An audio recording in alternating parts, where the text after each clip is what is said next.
간절히 소망합니다. 이 시간에는 본문의 말씀 가지고 예수님을 찾는 사람들이라는 제목으로 말씀의 은혜를 나눕니다. 전 세계 75억 명의 인구가 있다고 합니다. 이 75억 명의 인구 가운데 예수님을 믿는 기독교 인구는 과연 얼마나 될까요? 생각보다 많습니다. 25억 명 정도에 달한다고 합니다. 전체 3분의 1 정도의 수준인데요. 참으로 많은 사람들이 예수님을 믿으면서 살아가는 것 같아 보입니다. 그러면 이 25억 명의 사람들이 모두 같은 신앙, 같은 고백으로 살아가고 있을까요? 그렇지 않습니다. 오늘 본문의 말씀만 보아도 수많은 사람들이 예수님을 찾아오지만 그들이 예수님을 찾아온 이유는 가지각색이었습니다. 예수님은 사람들이 예수님을 찾아왔다는 이유만으로 그들 모두를 다 환영하시지 않습니다. 도리어 책망하시기도 하고요. 그리고 그들을 피하시기도 합니다. 결국 극히 소수의 사람들만이 예수님을 따르게 되었는데 바로 예수님의 제자들이죠. 제자들은 예수님을 찾아온 사람들 중에 극히 일부였습니다. 이는 우리가 살아가는 이 시대에도 동일합니다.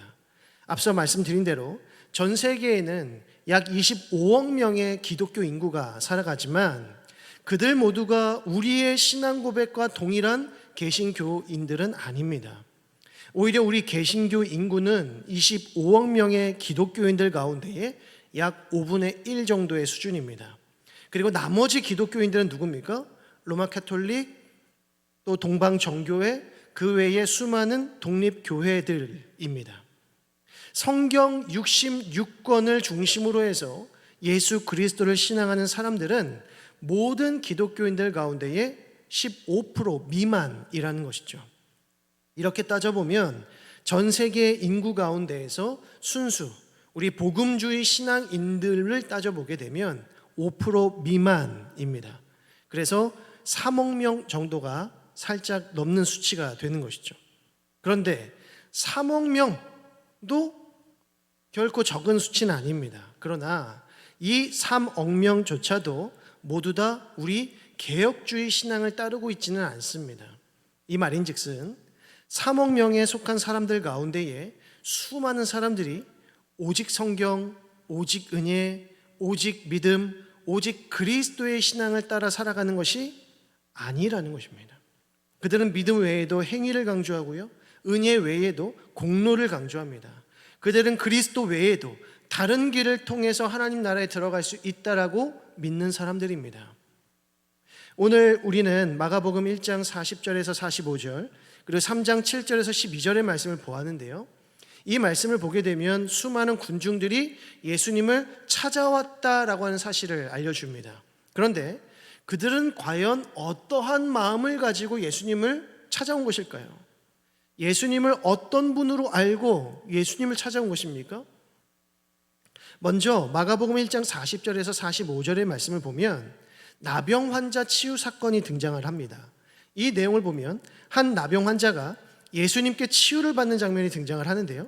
그런데 내용을 주의 깊게 살펴보면 나병 환자가 깨끗함을 입었다는 내용만큼이나 매우 중요하게 제시되고 있는 내용이 있는데 그것은 43절부터 등장합니다. 곧 보내시며 엄히 경고하사라고 합니다. 경고하셨다는 겁니다. 나병 환자가 깨끗함을 입었다라고 하는 내용만큼이나 중요한 내용은 무엇이냐면 바로 예수님의 경고입니다. 주님은 그 나병 환자에게 뭐라고 경고하시는가? 44절 말씀에 삼가 아무에게도 아무 말도 하지 말고 가서 내 몸을 제사장에게 보이고 내가 깨끗하게 되었으니 모세가 명한 것을 드려 그들에게 입증하라 한 것입니다. 주님은 고침을 받은 나병 환자에게 두 가지 명령을 하시죠. 첫 번째 명령은 지금 네가 나았다라고 하는 이 사실을 아무에게도 말하지 마라. 단 내 몸을 제사장에게 보여서 깨끗함을 입증하고 율법대로 입증하라. 그 내용이었습니다. 그런데 이 나병 환자는 예수님께서 엄히 경고하셨던 첫 번째 명령을 이행하지 않습니다. 오히려 그 반대로 행하죠. 그래서 이 일을 더 많은 사람들에게 전파합니다. 더 널리 퍼지게 만듭니다. 이에 주님께서는 드러나게 동네에 다니실 수가 없었고 인적이 드문 한적한 곳만을 찾아다니셔야 했습니다. 왜냐하면 수많은 사람들이 예수님께 찾아오기 때문이죠. 주님께서 나병 환자에게 절대 아무에게도 말하지 말라라고 경고하신 그 이유가 무엇일까요? 만약 여러분들이 불치의 병을 앓고 있다가 예수님을 만나서 놀라운 기적을 체험하게 되었다면 저와 여러분들은 그 사실을 함구하겠습니까? 아니면 벅찬 기쁨을 가지고 주위 사람들에게 그것을 전하시겠습니까? 아마 후자일 것입니다. 놀라운 그 소식을 주위 사람들에게 알리는 것이 너무나도 자연스러운 반응이라는 것이죠. 사람들이 우리를 보면서 어떻게 그렇게 나을 수 있었습니까? 라고 물으면 우리가 그것을 숨기겠습니까? 오히려 예수님 때문에 이렇게 되었습니다라고 자신 있게 말할 것입니다. 그런데 주님께서는 그렇게 하지 말라라고 말씀하신다는 거죠. 왜 그럴까요? 그 답은 간단합니다. 45절의 말씀처럼 사람들이 주님께로 몰려드는 것을 우려하셨기 때문이라는 겁니다. 여러분, 사람들이 예수님의 소식을 듣고 여기저기에서 몰려들어서 주님의 인기가 높아지면 그 좋은 일 아닙니까? 우리는 이것을 가리켜서 부흥의 역사다라고 하지 않겠습니까? 사람들이 주님의 소식을 듣고 그만큼 많은 사람들이 주님께로 가까이 나온다면 오히려 기뻐하고 감사해야 할 일일 것이라는 거죠. 그런데 주님께서는 그 일을 그리 달가워하지 않으십니다. 그 이유는 분명합니다. 많은 사람들이 예수님을 찾아온 그 의도가 예수님을 불편하게 만들었기 때문입니다. 예수님을 찾아온 자들은 예수님을 목적으로 삼지 않았습니다. 예수님을 더욱 알아가고 예수님 사랑하고 예수님을 따르기 위하여 예수님을 찾아온 것이 아닙니다. 자기들도 이 나병 환자와 같이 놀라운 치유를 경험하고 싶고 기적을 경험하고 싶기 때문에 예수님을 찾아왔더라는 것이죠.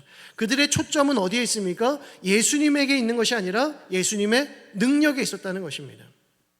만약 예수님께 이러한 능력이 없으셨다면 과연 많은 사람들이 예수님을 찾아왔을까요? 오로지 주님의 말씀과 가르침을 사모하면서 나아왔겠습니까? 무능력하신 예수님은 무리들에게 인기가 없습니다. 복음의 메시지만 전파하시는 예수님은 외면당하기 일쑤입니다. 우리가 잘 알다시피 복음서 말미를 보게 되면 무능력한 예수님은 무리들에게 철저히 외면당하시고 십자가에 못 박히십니다. 왜 그렇습니까? 무능력한 예수는 그들이 원했던 메시아가 아니었기 때문입니다. 이러한 메시지는 마가복음 3장 7절에서 12절의 말씀에서도 나타납니다. 마가복음 3장 7절로 넘어가시면 예수께서 제자들과 함께 바다로 물러가시니 갈릴리에서 큰 무리가 따르며 라고 합니다. 이번에도 큰 무리가 따릅니다. 그리고 마가복음 3장 8절의 하반절 말씀을 보시면 많은 무리가 예수님께 나아왔다라고 합니다. 앞에 나병 환자 이야기에서처럼 많은 무리들이 사방으로부터 예수님께 막 몰려드는 것입니다. 사람들이 얼마나 많이 몰려들었든지 예수님께서는 무리가 애워싸 미는 것을 피하시기 위하여 배까지 띄워놓으라 하십니다. 도대체 왜 이리 많은 사람들이 예수님께로 몰려드는 것일까요? 3장 8절 하반절 말씀 보시면 많은 무리가 그가 하신 큰 일을 듣고 나아오는지라 라고 합니다. 큰 일을 들었다는 거죠. 그리고 10절은 이렇게 말씀합니다. 이는 많은 사람을 고치셨으므로 병으로 고생하는 자들이 예수를 만지고자 하여 몰려왔음이었더라.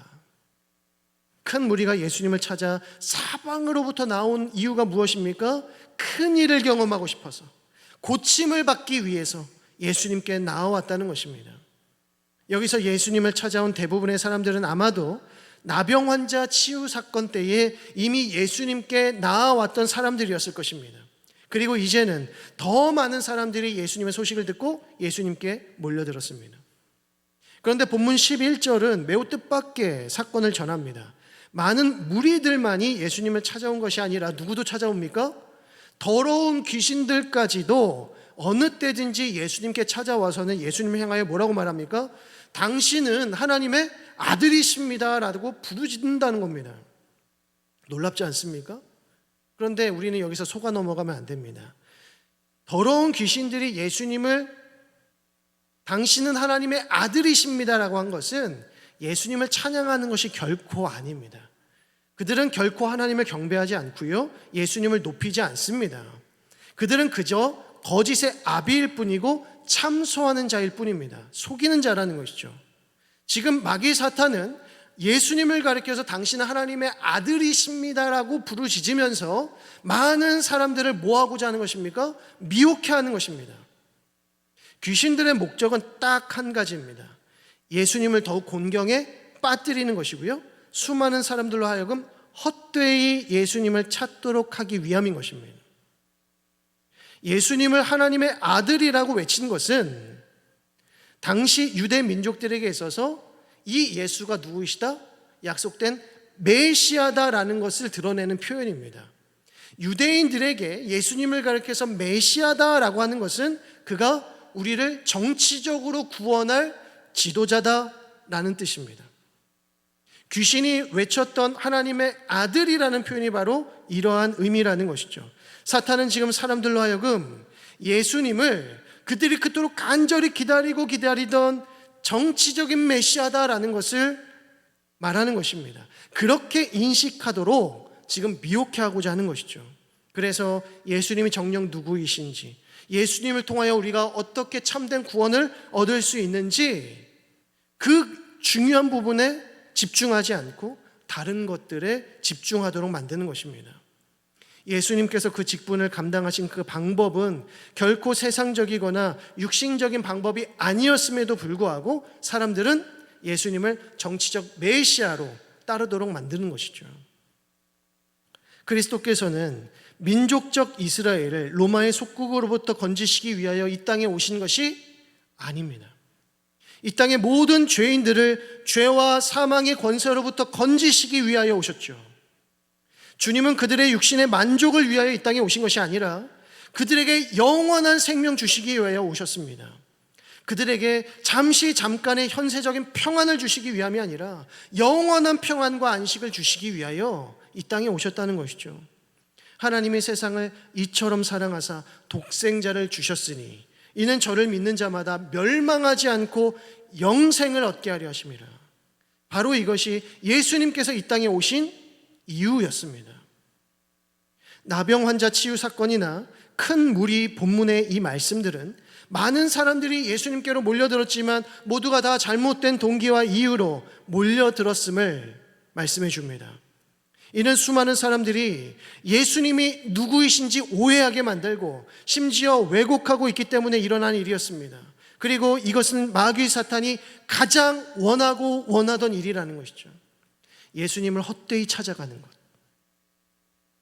똑같이 예수님께 나오지만 어떤 이들은 낫기만을 바라고 오는가 하면 어떤 이들은 큰 일을 경험하고 싶어서 옵니다. 부자가 되고 싶어서 나오기도 하고, 어떤 이들은 자녀의 성공을 위해서 나오기도 하고, 어떤 이들은 단순히 마음의 안정을 찾기 위해서 주님을 찾습니다.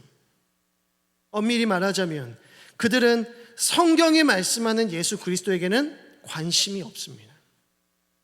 그들의 초점은 예수님의 그 정체가 아니라 예수님의 능력에 있는 것이죠. 따라서 능력 없는 그리스도는 그들에게서 반드시 버려지게 될 것입니다. 자신의 바람과 자신의 소망에 배신을 하면 충분히 십자가에 못 박을 수 있는 것입니다. 그들이 원하는 메시아의 자리에서 즉각 폐위시킬 수 있는 것이죠.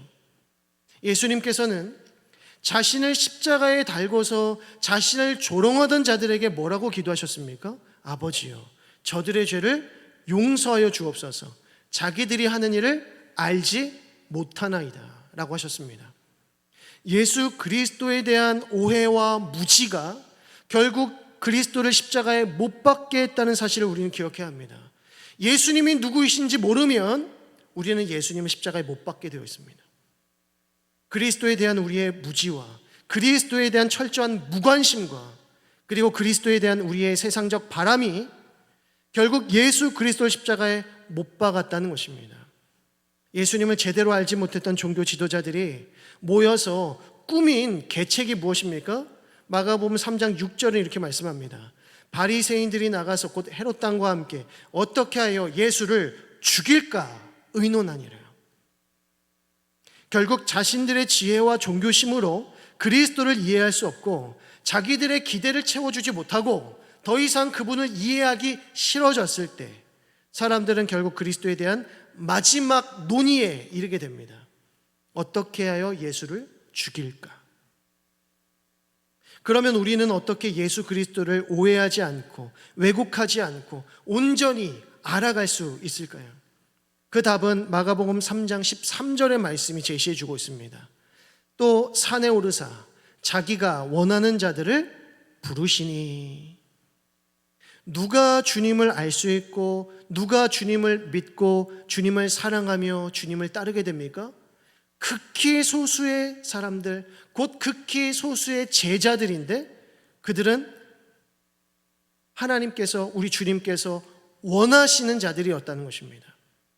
우리 인간적인 바램이나 세상적인 욕망이 아니라 예수 그리스도만을 유일한 목적으로 삼고 그분께 나아가는 자들은 과연 누구입니까? 우리 주님께서 원하셨던 자들, 곧 예수님의 제자들이었다는 것입니다. 선택은 우리의 권한이 아닙니다. 선택은 오직 예수 그리스도의 주권에 있습니다. 많은 사람들이 예수님을 찾아옵니다. 25억에 달하는 사람들이 예수님을 찾아옵니다. 모두 다 예수님의 선택을 받는 것은 아닙니다. 왜냐하면 선택은 우리의 몫이 아니라 오직 우리 주님께서 하시는 일이기 때문입니다. 바로 이것이 세상 종교와 우리 진정한 기독교의 차이점입니다. 세상 종교는 사람이 선택합니다. 내가 내 발로 찾아가서 내가 선택해서 내가 종교 생활을 합니다. 그런데 진정한 기독교는 주님께서 선택하시고 주님께서 찾아오십니다. 세상 종교는 사람들의 바람과 욕망에 따라 몰려들지만 기독교는 주님께서 원하시는 자들만이 속할 수 있는 공동체입니다. 저와 여러분들이 이곳에 있는 그 이유와 목적이 무엇입니까? 우리의 선택이 아니라 우리 주님께서 저와 여러분들을 선택하시고 부르셨기 때문인 줄로 믿으시기 바랍니다.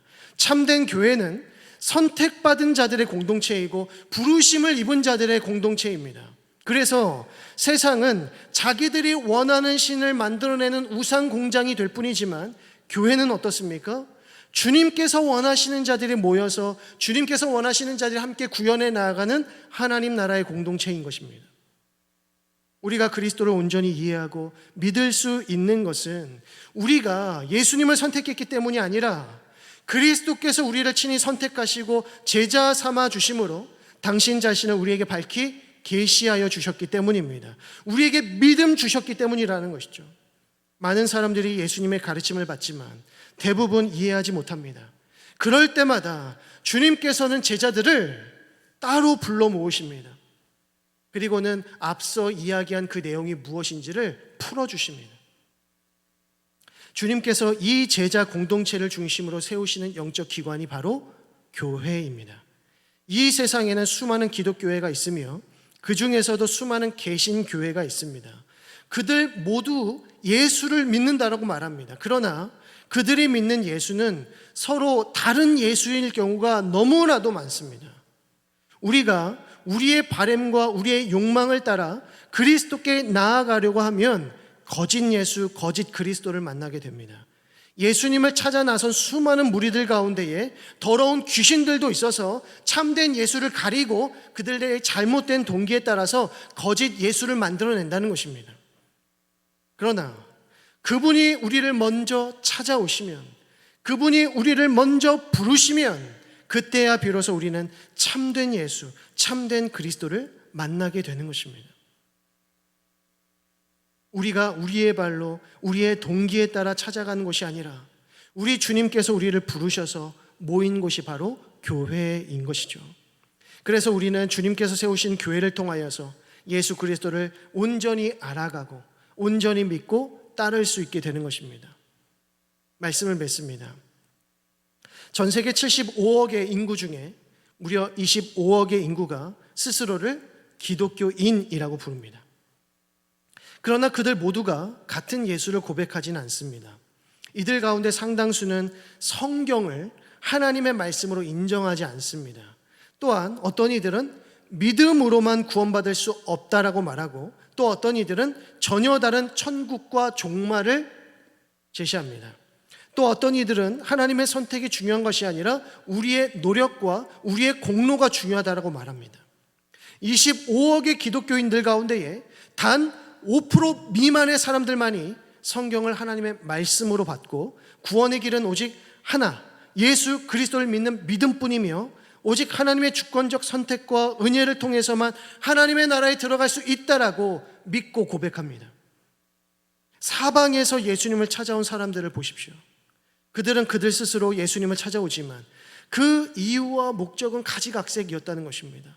그들 중 상당수의 사람들은 자신의 종교란에 기독교라고 체크를 할 것이고 스스로를 그리스도인이라고 부를 것입니다. 그러나 그들 가운데 예수님께 먼저 선택을 입은 자들은 극히 소수였고 대부분 예수님을 부인하고 떠났으며 심지어 예수님을 십자가에 못 박았습니다.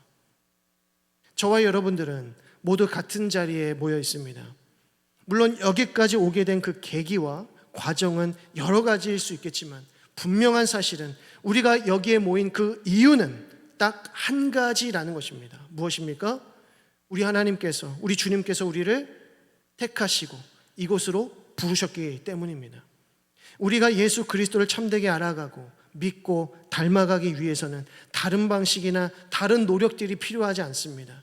주님께서 우리를 선택하셨다. 주님께서 우리를 부르셨다. 주님께서 우리를 사랑하셨다 라고 하는 이 진리 위에서 시작된다는 사실을 기억하시고 오직 예수 그리스도의 그 은혜와 사랑 가운데 믿음의 길로 나아가기를 간절히 소망합니다. 그리하여 진정한 예수 제자의 공동체로 든든히 세워지는 우리 경신 공동체 되기를 주님의 이름으로 축원드립니다. 기도하겠습니다. 하나님 아버지, 은혜와 사랑을 감사드립니다. 우리로 하여금 이 오후의 자리에도 주님 불러 모아주시고 하나님을 예배하는 아름다운 공동체로 세워주심에 감사드립니다. 이 세상의 많은 자들이 예수님을 믿는다 말하지만 하나님의 말씀을 따라 참되신 예수 그리스도를 온전히 알고 사랑하는 자들의 힘이 적음을 다시 한번 깨닫게 하여 주시고 우리 인간의 욕망이나 바람이 아니라 우리 주님의 택하심과 부르심에 따라 진정한 그리스도인의 삶을 온전히 영위해 나아갈 수 있도록 인도하여 주옵소서. 우리로 하여금 종교 생활하지 않게 하여 주시고 참된 믿음 생활할 수 있도록 인도하시며 어제보다 오늘, 오늘보다 내일 우리 주님 더 알아가고 사랑하고 닮아가는 우리 모든 성도들 되어질 수 있도록 축복하여 주옵소서. 새롭게 시작되는 이 한 주 가운데에서도 우리를 지켜주시고 오직 말씀과 기도로 승리하며 살아가는 복된 성도들 다 되게 하여 주옵소서. 믿고 감사드리며 예수 그리스도의 이름으로 기도드립니다. 아멘.